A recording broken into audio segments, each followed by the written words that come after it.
you also, being a New Jersey native, you have worked with Frank Iero at the time when My Chemical Romance was disbanded, or AKA on a hiatus.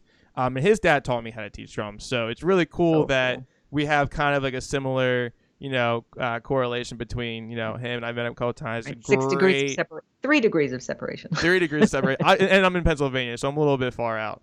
But they're just, they're all great, talented musicians, and they're great, humble people. I mean, there's a couple, how was that experience working with him? I mean, did he reach out to you on a whim? No, he was recommended to me by a friend and a guy in town who's a musician who owns the guitar store in town and school, and Sean Reams, who's great. So if anybody is in Northern Jersey and needs a guitar teacher, call up Sean.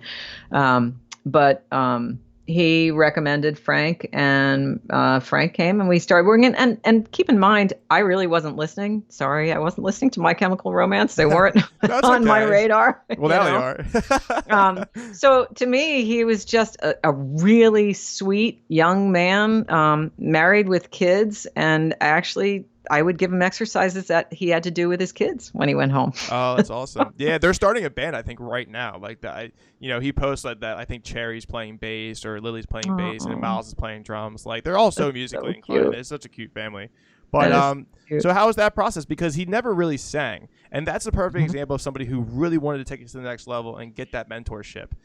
Because he would do backups when My Chemical Romance was in their early days, up until they disbanded, or hiatus, however you want to identify it. And then he doing his solo approached it projects. like an instrument. He was serious. He approached it like an instrument. He came in and he's like, "This is what I have, and what can I do, and how can I make it better?" There was no BS in the lesson. It was like, let's get to work now. Yeah. And yeah, he was a pro musician. It was great. It's great to work with somebody like that, because there's no head stuff in the way. Right. Like he knew what he wanted to do.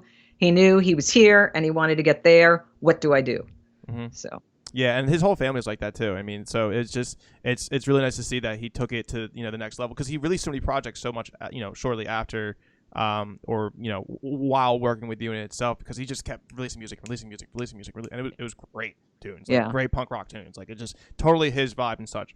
So it's cool that like he was able to get a comfortable mentor on his belt, because sometimes people feel uncomfortable in the beginning. Like, I remember when I started playing drums, like with his dad taught me to play drums. Like, I was a little uncomfortable because I was like, I don't even know what I'm doing. But once he started kind of like feeling my vibe, I was like, okay, let's go. And then anything he gave me, I'm just like, I want to learn that. What's next? And he's like, right, damn it. Right. Yeah. If you go to a teacher with a fearless attitude, even if on the inside you're panicking and you're going, oh my God, what am I doing here? Try to impart, I call it impartial observation. That was what my teaching mentor used to say to me. You're going to have all these voices in your head. Like, I can do it. I can't do it. I kind of suck. I kind of am great. All these voices are going to be in your head. So have the impartial observer, just the person that's standing there going, all right, let's get to work. Let's see what happens.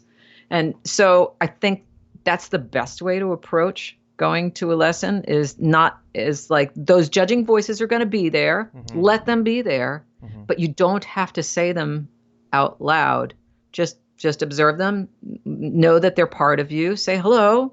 Hello, insecurity. How you doing? Hello, pride. What's going on? Yeah, it's like, oh, I didn't think we were going to be in the same room together, but I guess we're going to figure this out. That's exactly what it is. And they're you can't will them away. You can't wish them away, but you can learn to live with them because they're part of you. And that's kind of the most refreshing thing too. It is, because you'll find out that it might be the insecure part of you that's pulling out the artistic identity that you really needed to find in the first place. Yeah, and especially when you have that student that wants to come in and learn like right off the bat.